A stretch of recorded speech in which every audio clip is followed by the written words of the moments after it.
Hi guys, Horst from Safari Center. So, like you'll see, I know there's a lot of reviews on these two vehicles, to death most probably, but these are our two vehicles that we have kitted out. They're fairly similarly rigged, and that's why we decided to do a little something today. Um, to talk about what we've done, how we've done it, why we do it, and then also to compare the two vehicles a little bit and see at the end of the day, is the V8 really the one to go for, or is the 2.8 just as well? This is the V8 manual 2017 model, over 100,000 Ks on the clock. She's been a lot of places and she looks really good. That is, 14,000 Ks on the clock now. And a little bit of upgrades we did from here to there, which obviously we'll talk about. And we've got Grant from Four-Wheel Drive Revolution, and he's going to drive them as well and give us some lekker feedback. So thank you, Grant. No, thanks for having me.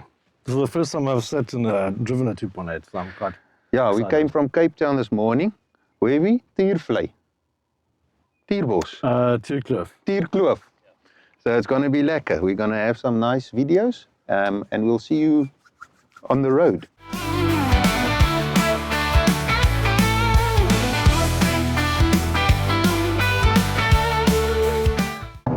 This is a V8 Land Cruiser. It's a 2017 model we've owned from new. And at the back is our new Land Cruiser double cab as well, a 2.8. Now I know a lot of people have done reviews on these cars, but we still get a lot of questions because of the fact that we own both of these cars, so that people want to know, what do we think of the new one, what do we think of the old one. And so today we are going to just go through both of these vehicles. What did we do on this one? Because this is a 2017, and when we got the new one, what did we do differently and why? And at the end of the day, how did the two compare with each other? And if I had to buy one again, which one?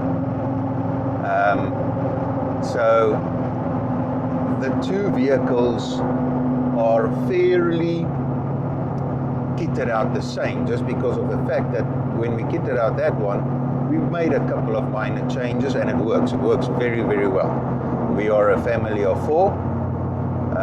It's me, my wife, and my two kids. And so we set the vehicles up for the four of us, mainly camping, and mainly with rooftop tents. We don't tow trailers and caravans yet because we are still doing the overlanding thing, where we want to go to really remote places where sometimes you need to 4x4 quite a bit, overland quite a bit. So we're not at the trailer caravan part of our lives yet, but I think it's going to come sooner than later. Last year we did Namibia, we went through the dunes. Next year we're doing Botswana, and then I think maybe after that we will be at a point where we want to then start doing caravanning and trailering. But for now, we do everything with one vehicle. So we kit these vehicles out to be sort of self-sufficient for us, for a family of four, as a vehicle. So the two cars are fairly well kitted, but they are also fairly heavy, but very similarly. So I would say, in essence, the V8 is probably 100 kilos heavier at the moment than the 2.8, just because of the cameraman, number one, and number 2 and 3, we've got an auxiliary tank fitted on this car, where on the 2.8, because she's lighter on juice or diesel, we've just got a replacement main tank, not an auxiliary tank. And with the replacement tank, we get over 1,200 kilometers, which is perfect.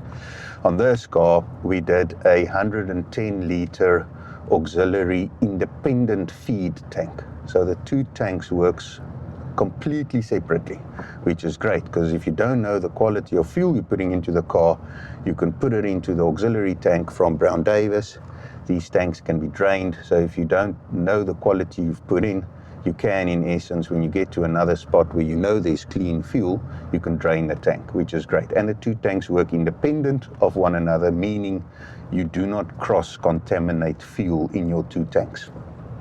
But nevertheless, the V8. So both cars are, or we have done power upgrades to both vehicles. On the V8, we've got the RMAX Safari snorkel, we've got the De Graaf exhaust, and we've got the Safari RMAX ECU.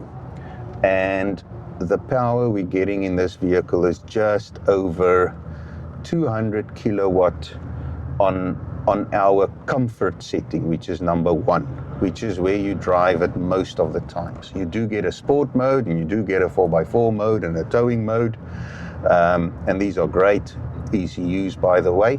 But for today, I think we're just going to keep it on 1, because that's how you drive it 99% of the time.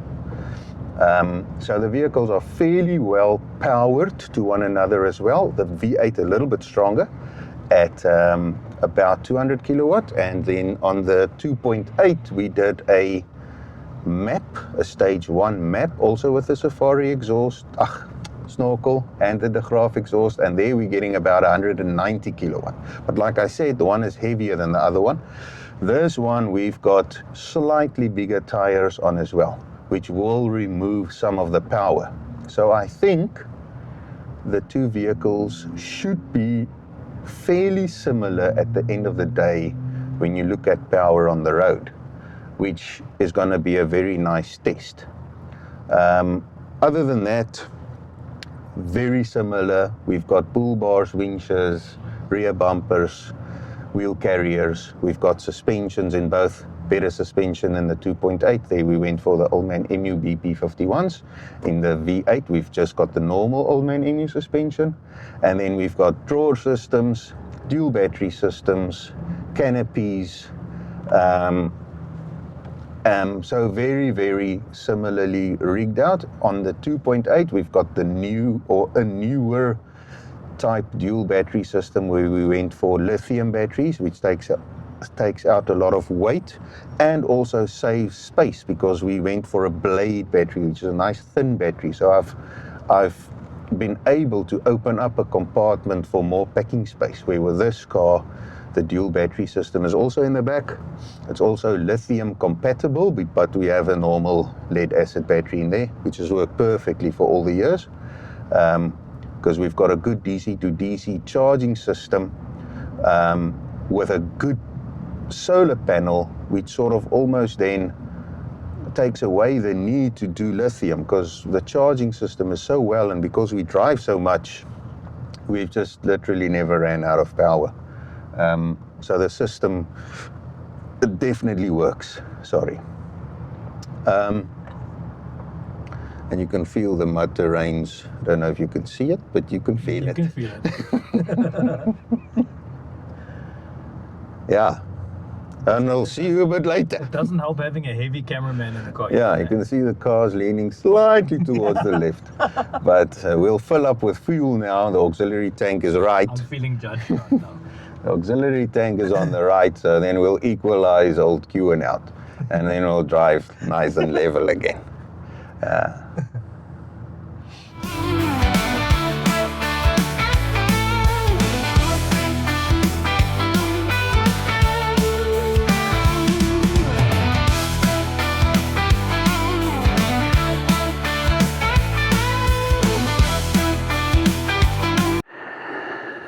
.7, where we want to go to 1.2.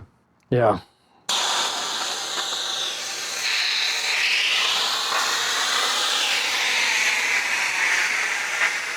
Is this car heavily loaded or not really?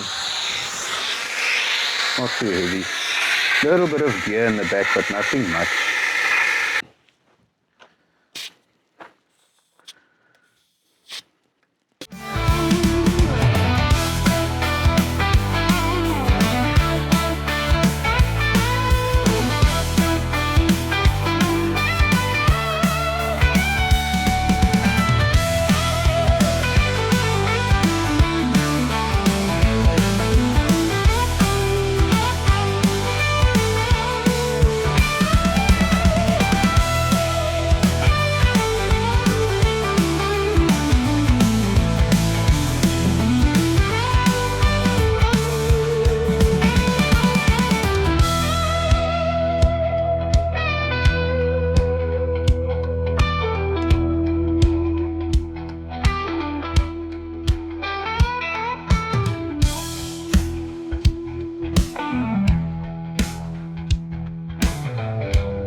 So usually when you're driving off-road in a manual, you often have to put your foot up against the side here just to stop the car from lurching forward as the car rocks when you go over rocks and steps.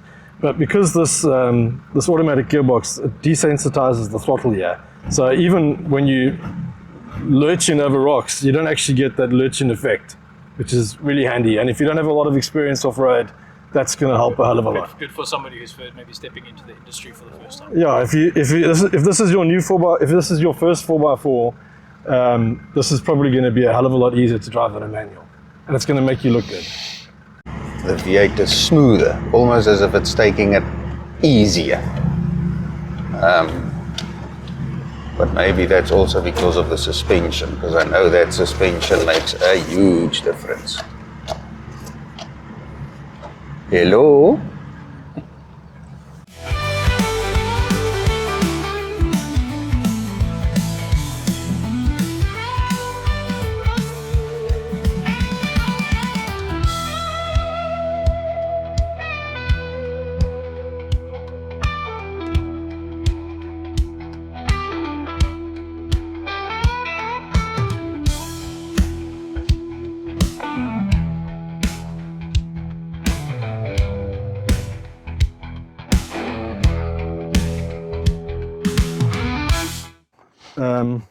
I came here with a bias towards the V8, even though I haven't spent much time in the 2.8. But it's V8. It's like bacon and eggs versus oatmeal. And I like bacon and eggs. And yeah, I kind of expected to come here thinking I'd like the V8 more. But as I said, the auto box, just a total game changer. If they had an auto box, I could feel differently. But yeah, this car it doesn't want for any power or any torque. It's got more than enough off-road. The auto box makes it super easy and comfortable, very relaxing, even over gnarly stuff. You just don't have to think about anything. Put the rear diff lock on and you just crawl up. It's very, very easy. I agree. I totally agree. With I mean, you've got all the power here, maybe slightly less there, but I mean, today... You don't notice it off-road, really. Yeah, you had no difference between the two, no capability difference. Only the fact that you can say the one is a V8, but then still I sit in this car, and if I'm in the wrong gear, yeah, I'm going you like lurching, this. yeah. And if I'm in second, I'm wrong. So you've got a lot more to think about. Where with this car, you put it in low range. If you have to put the rear locker on, you put it on. So easy to select it on, off, and off you go. No issues. You just put your foot on the petrol and off you go. And it's as if this car glides. Now, I told Q, and I don't know if it's the suspension, but it just feels to me like it glides. Where this car is definitely more firmer for me, but it could be the tires, it can be the suspension. Yeah. But it just feels to me that like it's just slightly more refined. Yes, you've got to tell people you're in a 2.8, but with the De Graaf, that car sounds great. That sounds good. You can't fault the sound of that car. A lot of people that you drive past with that car, especially in front of the shop, they go, V8. And then you've got to go, Yeah. No, look, I mean, the differences are so small, but when you factor in the fuel economy and the range, I mean, that's a huge factor. You just can't ignore that.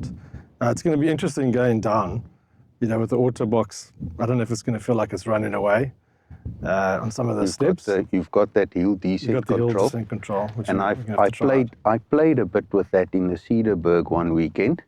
And I was surprised it actually works. Yeah. Because a lot of the times with Toyotas, there's functions, but they don't really work. There's just functions because there needs to be a function. Like a marketing gimmick. And it definitely works. It worked in the Cedarburg. This is obviously a lot more tougher, so hopefully it will. Yeah, this is more than most people would do on an average sort of 4x4 trip.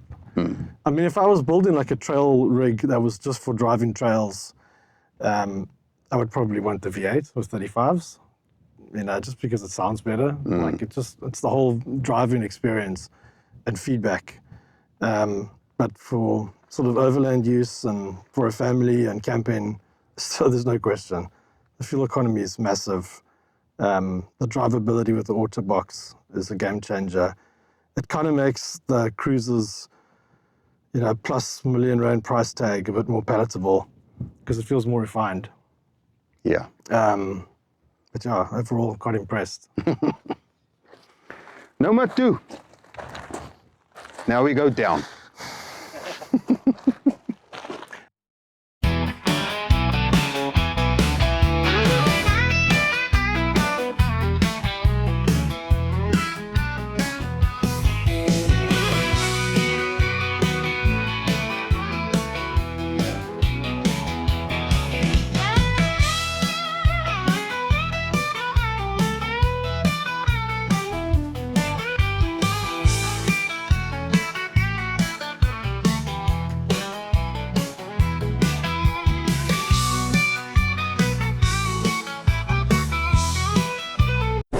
Just tell him I think I need to pick you up. I think you might need to come back here.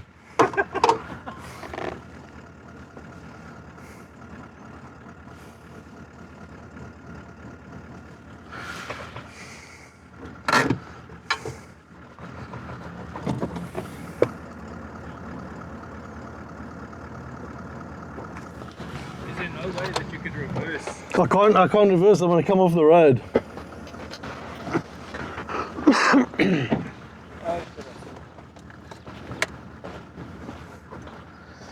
I can try and go a bit more forward.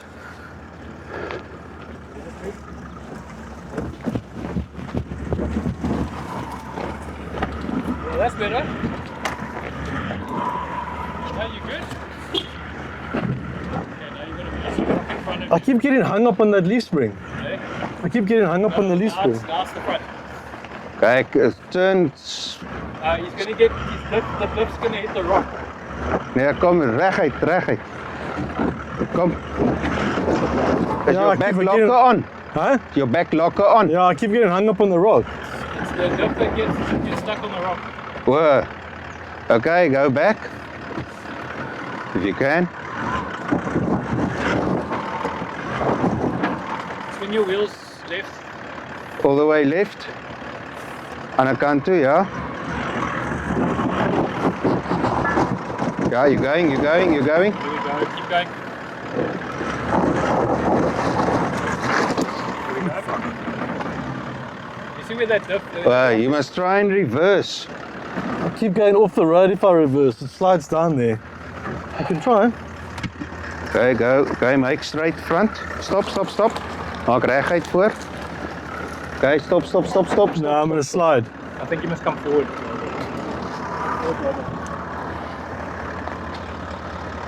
Wait.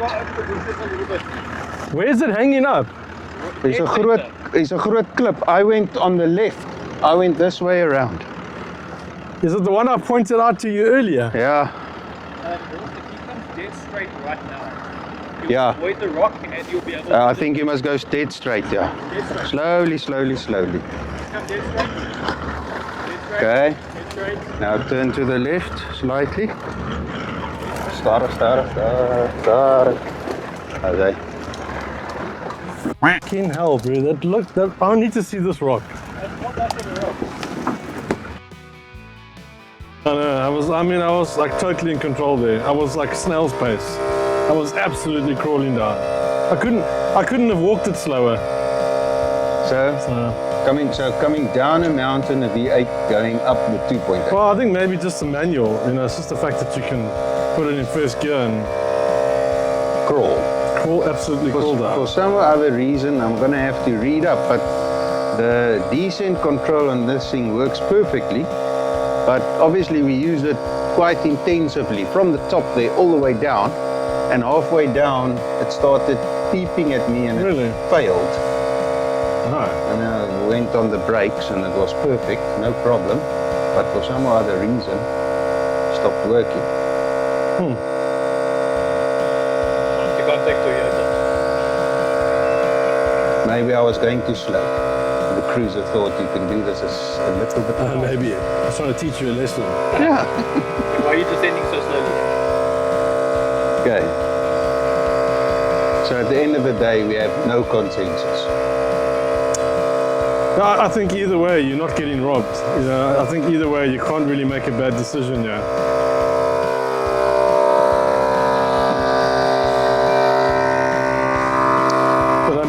said before, the fuel consumption and the range. That's why you Can't discount can. that. That's why we've got the 2 Brown Davis tanks. So you can change the back 120 out for a 180. You can do the front independent 110. And in essence, you've got 300 liters of fuel. Yeah. You can drive 1,500 kilometers with a V8. To drive to Joburg. So the problem is solved.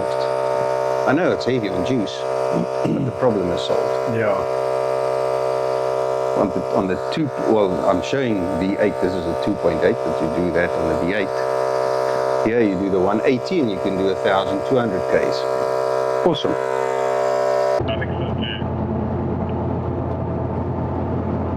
I mean, you that have never really driven that car, I'm not sure if you've driven a V8, you'll feel this car now this afternoon. Does that vehicle feel underpowered to you? If you had to now compare to your Pajero Sport or your Nissan Patrol, I mean, is it underpowered, similar, very different? What do you think? No, look, I mean, the Pajero Sport isn't that nippy. It's only 120 kilowatts. It's not like the Pajero motor, which is about 140. The Patrol's an absolute donkey because it's carbureted.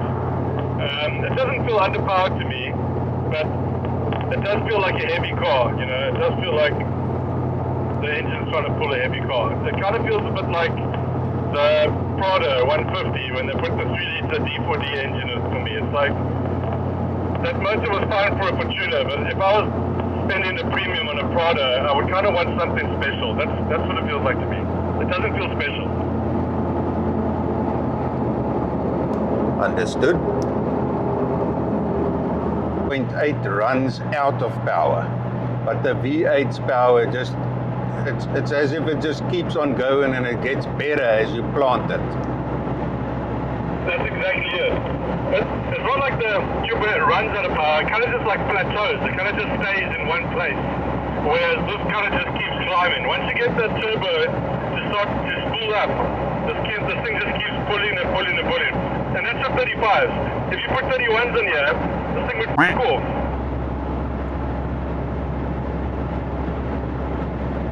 Yeah, it's exactly the same with me. It's when you like get that hill and you want to take this, you can see it's a long hill, you want to overtake the guy. With a V8 you've got no hesitation, because when you throw that thing into fourth and you hit it, you're going to pass that guy well with it. When you put it into fifth, you're just going to race past him.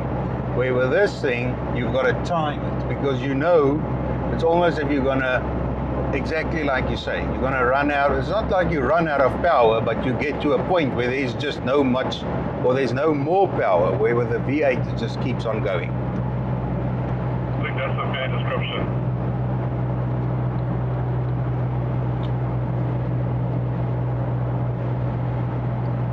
So there we are. Okay, so somebody likes the V8. I don't know. I really don't know. It's just Back and forth. back and forth. And the question is, when, or the answer or the comment or whatever you want to call it, when he was not in the V8. At the end of the day, I'm having more fun driving that. Oh, there you go. He's got more fun. But when he was driving in the 2.8, was going up the mountains, he was doing everything he wanted to do. He had more than enough power, and he was happy. He said 2.8 all the way, no problem. Until you got into the V8. Gets into the V8, he drives it for an hour, and he goes, V8. I don't know. So then we have a consensus. No, we don't. We still don't have a consensus. No, because at this point in time, I'm still in the 2.8 and I'm happy. Fair enough. Dead happy. And it's not like he's gonna pull away from me, or that he's gonna get away from me, or that he's gonna get to any type of mountain that I won't get, or any type of destination that I won't get. He will get everywhere that I will get, but I will get there in comfort, relaxed, Decent radio setup. calm, not changing gears, puffing with stuff. Happy as it is. Question is, should it then not just be a Hilux? And we went through this. I don't know. And that's where the heart comes But in. then, well, yeah, like you say, then it comes down to purely individual driving style. Do you want the manual? Do you want are you happy with less of the technological inclusions into the vehicle? Are you okay with not having all of the finer things in life? I think at the end of the day, what we're telling each other is everybody is saying that getting rid of the V8 is such a big mistake. Yeah. Don't get rid of the V8. Nobody's gonna buy a cruiser anymore. Nobody would want a cruiser. Yeah, though. I don't know what the other was thinking there. Yeah, apparently it needs a 6 gear. It's just not because he's not used to it. Again, but at the end of the day, it comes down to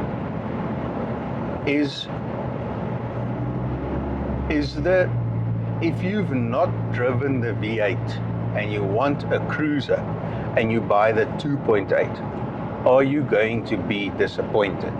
And I think the answer is no. Yeah. You will not be disappointed. You will be dead happy in this vehicle. The way we've set this vehicle up, it is great. It's definitely got more than enough power. It's got more than enough power. It looks the part. It feels great. Yeah. It's comfortable. It's easy to drive. It's got everything you want. And if you want a cruiser and the V8 isn't available anymore, and you say, but now I don't want a cruiser anymore, I don't think that's right. This vehicle is not lacking anything.